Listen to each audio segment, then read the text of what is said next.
So today I am here answering all your questions about planting out your plants.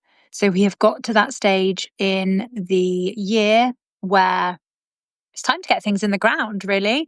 So whether you are buying plants in the garden centre or whether you have grown from seed and you're thinking, okay, these things are getting quite big now, they're kind of taking over the windowsill, everybody's like diving into it and it's all a bit wild and we need to get them in the garden. How do I know if it's time to do that? And how do I go about doing that?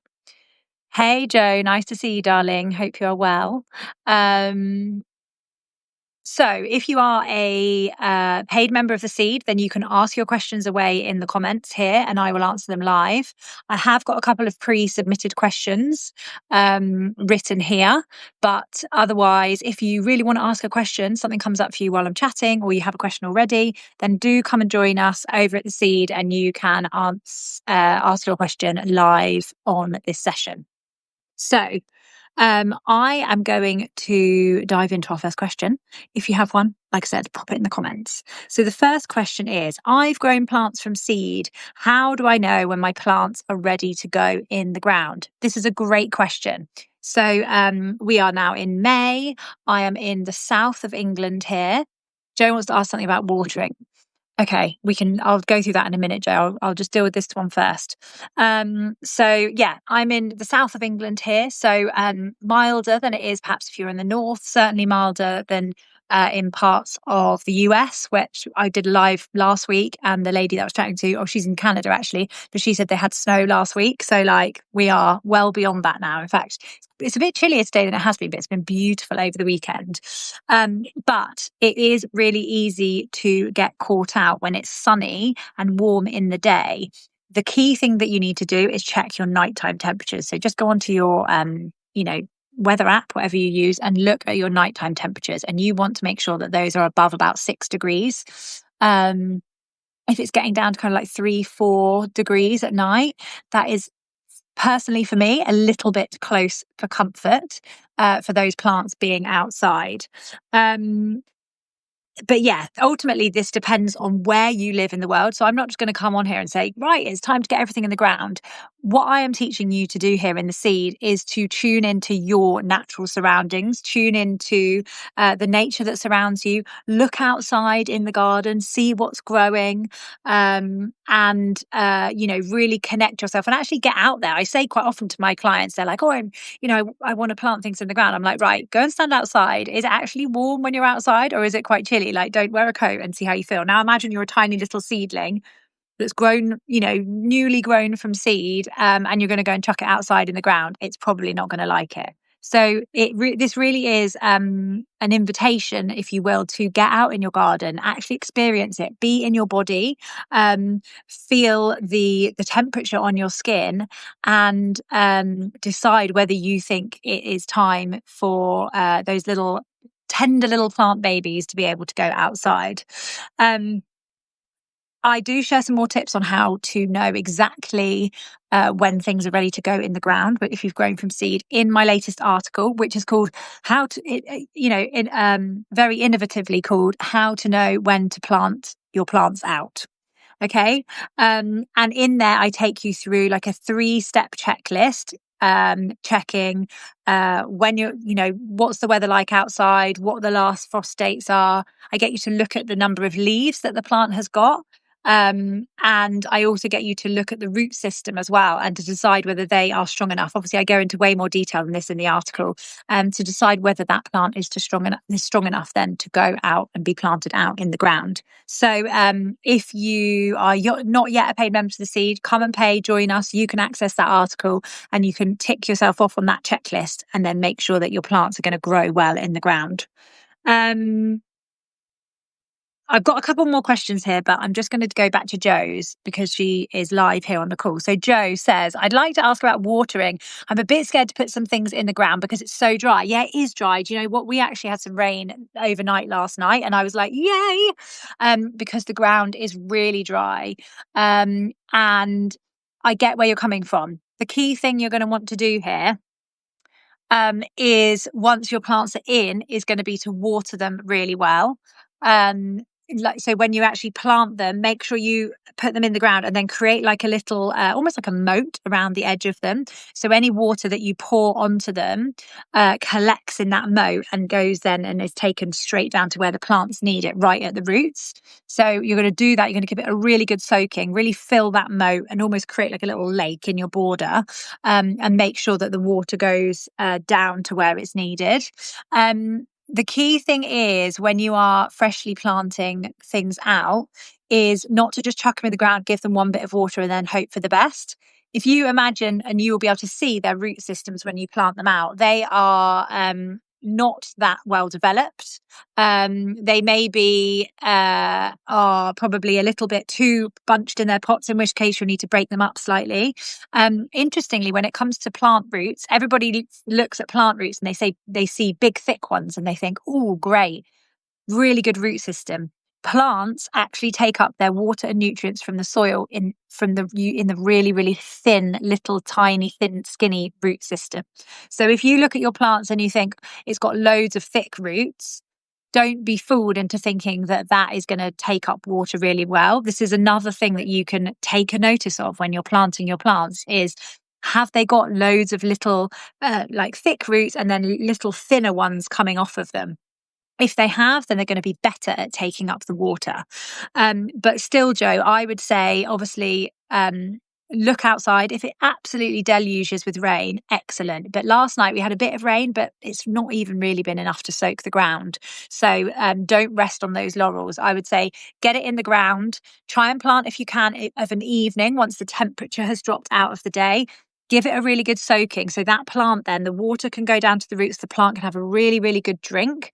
And it can sort of bed in and get settled overnight. And then every day of an evening, especially for that first week, I would be giving it a really good drink, like half a watering can full, to give it a really, depending on your soil, of course, to give it a really good drink. And then what you will start to see is you will start to see new growth on that plant. And once you see new growth coming from the top of the plant, not at the roots, like on the leaves, then you will know that the root system has kind of got a good hold and it's taking up water and nutrients efficiently from the soil. So yeah, definitely give it a good old soak. I'd say, every evening, make it a bit of a mindful activity. Once the kids are in bed or, once you finish work, depending on when you can fit it in, set a little timer or reminder on your phone and it just says like water the plants or whatever. And you can just go out there, you take your watering can, you take your hose, whatever you're using, and you give, especially those newly planted plants, a really good soak. Now, generally, once the plants are really well established and you've got that new growth growing, unless it's really, really roasting hot and really, really bone dry, then you won't need to be watering certainly every day. You can probably stretch it to maybe once a week for that first growing season.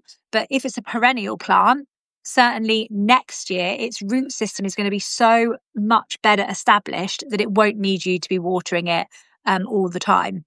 One plant, though, that I will just mention here that is a little bit different is hydrangeas. So hydrangeas, hydra, water, they love water. So even now, I've had hydrangeas growing in my garden for, I think it's one of the first plants I planted. So what's that, 13 years now? And one of them, it's in a shady little spot in the corner. And still every year when we hit summer and there's not a lot of water around, it starts to look floppy and sad and like it needs a drink. So again, this is an exercise in getting out, noticing what's happening in your garden. If you're growing in pots, the plants are not going to have as readily access to water. So they are going to, they're going to need more attention, which is one reason why I advocate for people to get as much stuff in the ground as possible, as quickly as possible, because let Mother Nature do it for you. Let those plants spread their roots, find the water under the ground so you don't have to be constantly going out and watering. I'm looking at a plant over there that literally a week ago was looking so green and healthy and lush. I'm going to go and get it because I've not watered it. And this is a classic sign of me not watering it and what can happen. So just wait there.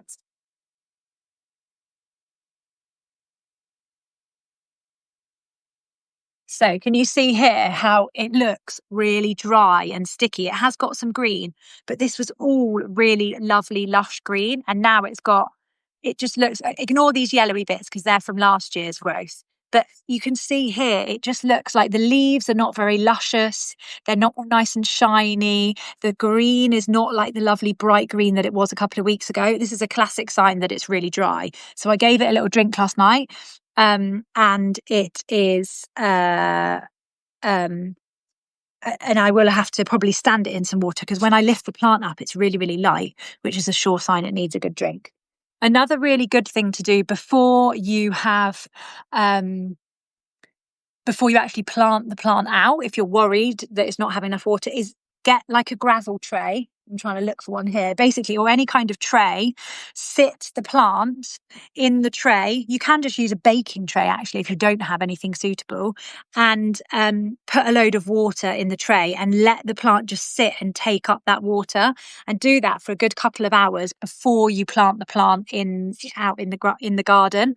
And that just means that the roots and all the leaves and everything in the plant is nice and turgid, which is like basically means full of water. So they're like, like just bursting with water. So that then when the plant goes into the ground and you do move its root system about, which you will be because you're taking it from the pot and putting it into the ground, all the plant will have all those water stores already in it, so it'll be able to survive for a little bit of time, while it kind of settles in. But then, just make sure you're getting in there and watering it every day.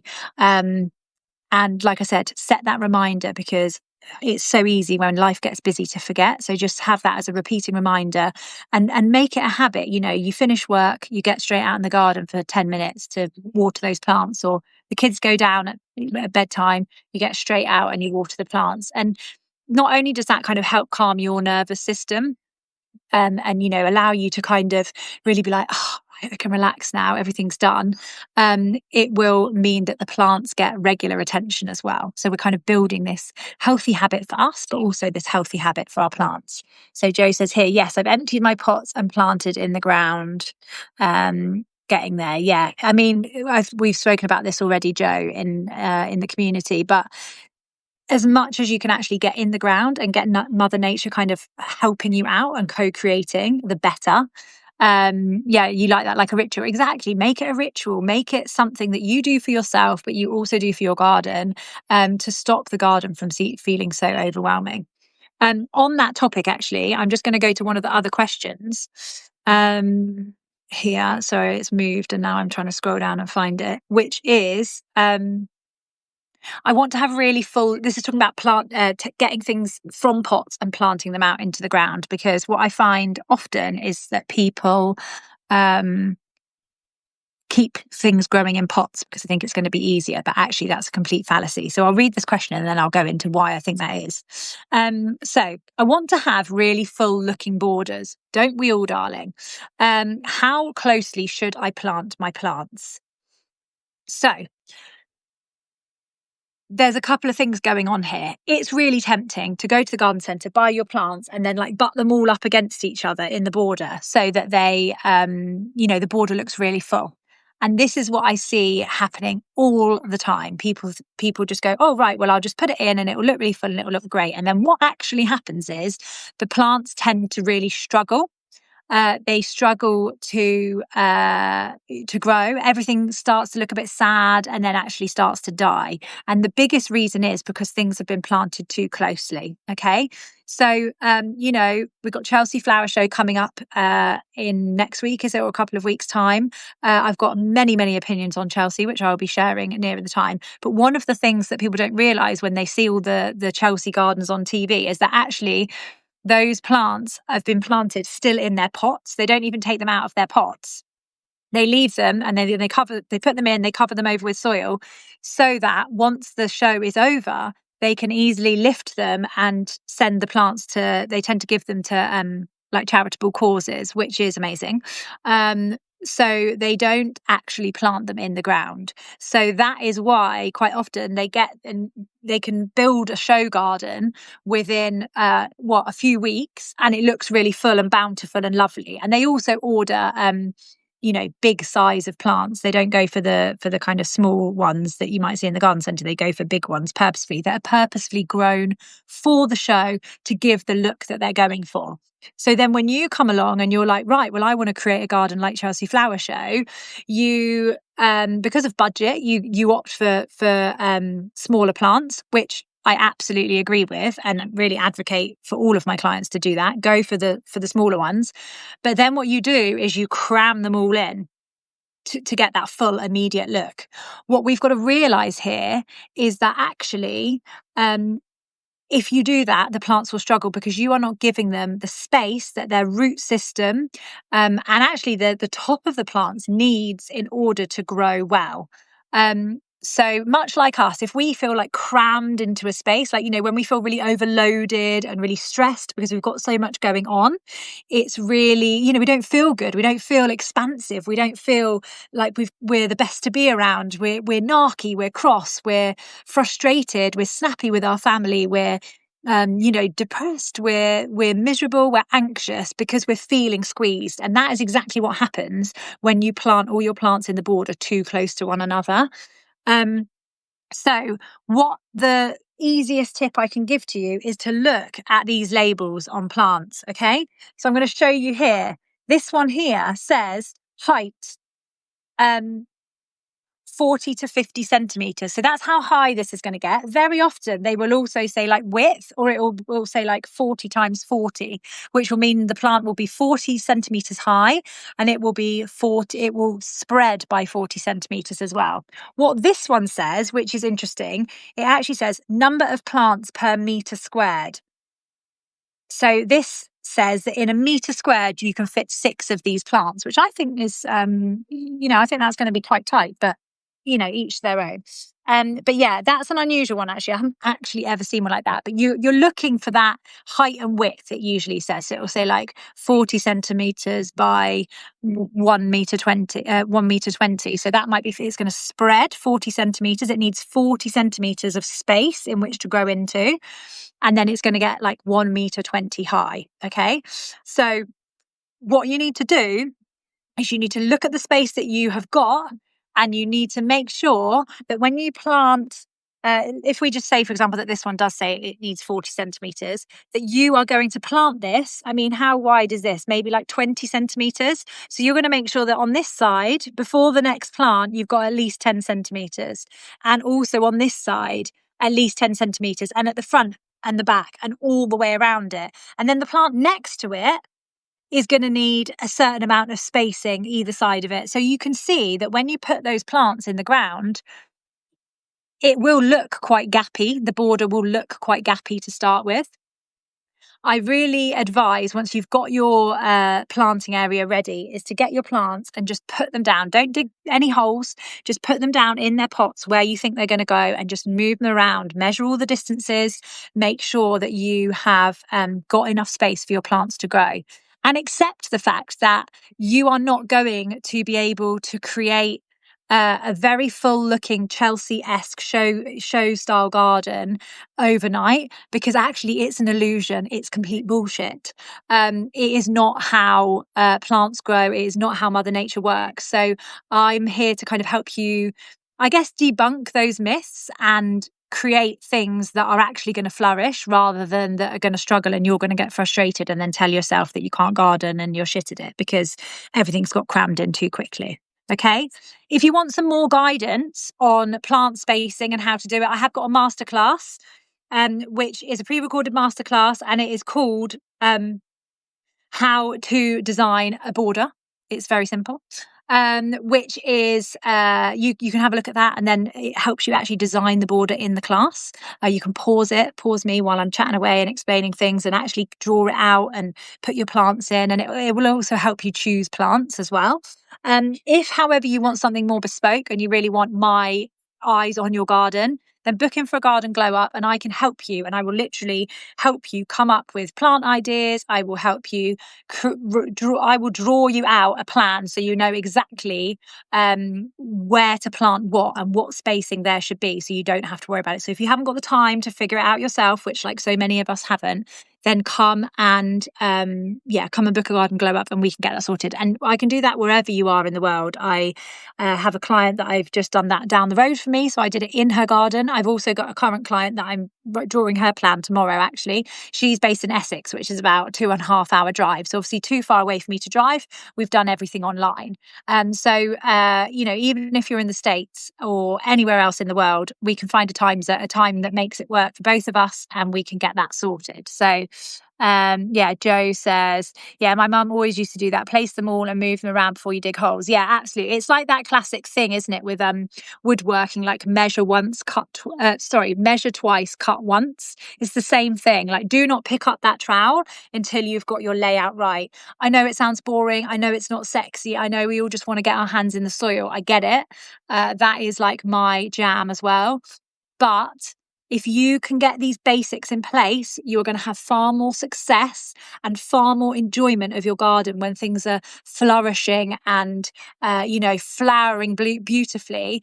And ultimately, my whole reason for being is to get more women in their gardens. And if I don't impart this information to you, then you're going to give it a go, and then maybe not be aware of these things, and then you're going to tell yourself that you can't do it and you're going to give up, and then ultimately the healing benefits of nature are not going to be you're not going to be able to access them, because you're going to just tell yourself that, oh yeah, you tried that gardening thing but it was too hard and everything died. So for the rest of your life you're just going to internalize that story of I can't garden.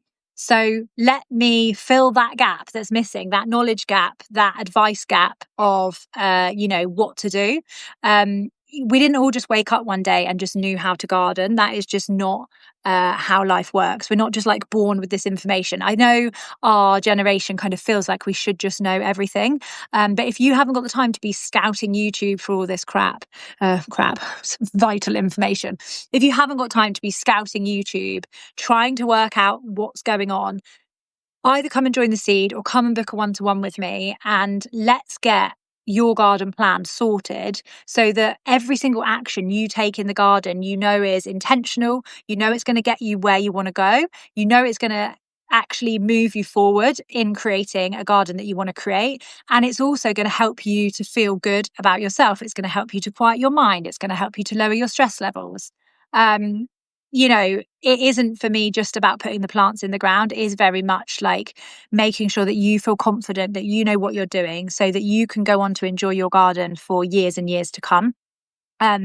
So yeah, I don't know if there's any other questions. I've had a few more people join. Nice to see you, ladies. Hello, Kathy. Hello, Stella.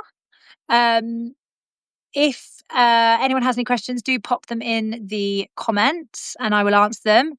I have got one more here, but I'm just looking at time. I've got another 5 minutes, so I'm going to go for it. The last one is, I've planted my plants out now, but they've stopped growing. Have I killed them? Common misconception. Almost certainly no, you haven't. When plants that have been grown inside, so maybe even growing some tomatoes on the windowsill inside, when they then get planted out into the garden, they are then exposed to the wind, to the colder temperatures, to, all sorts of insects, the pigeons, whatever else, birds in the garden. They're exposed to the elements that they haven't had when they've been growing comfortably on your windowsill. And what often happens is if we just get them off the windowsill one day, shove them in the ground, they kind of go into a shock. So plants being moved in any way causes them stress, right? So it's like us, we're carrying along with life, everything's great. Something comes in from the side and jolts us off course. That causes stress. It's exactly the same with plants. So what we want to try and do is we want to try and minimize the amount of stress that they feel. So what you want to do with your plants, and again, I talk about this in my latest article, which is how to know when to plant out your plants. And I explain exactly how to do it. And there's even a video actually to show you what to do. But you need to get those plants used to the outside temperatures before you put them in the ground. Okay. So that is a process that we call hardening off. And it basically involves bringing them out for a few hours at a time and getting them used to the outside temperatures.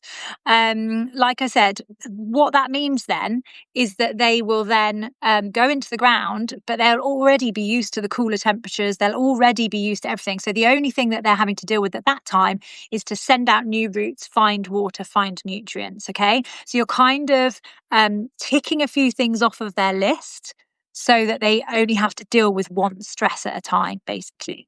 As for the person that is panicking, they will eventually start regrowing. But in order to reduce that the chance of the shock, then you're going to do this kind of hardening off process.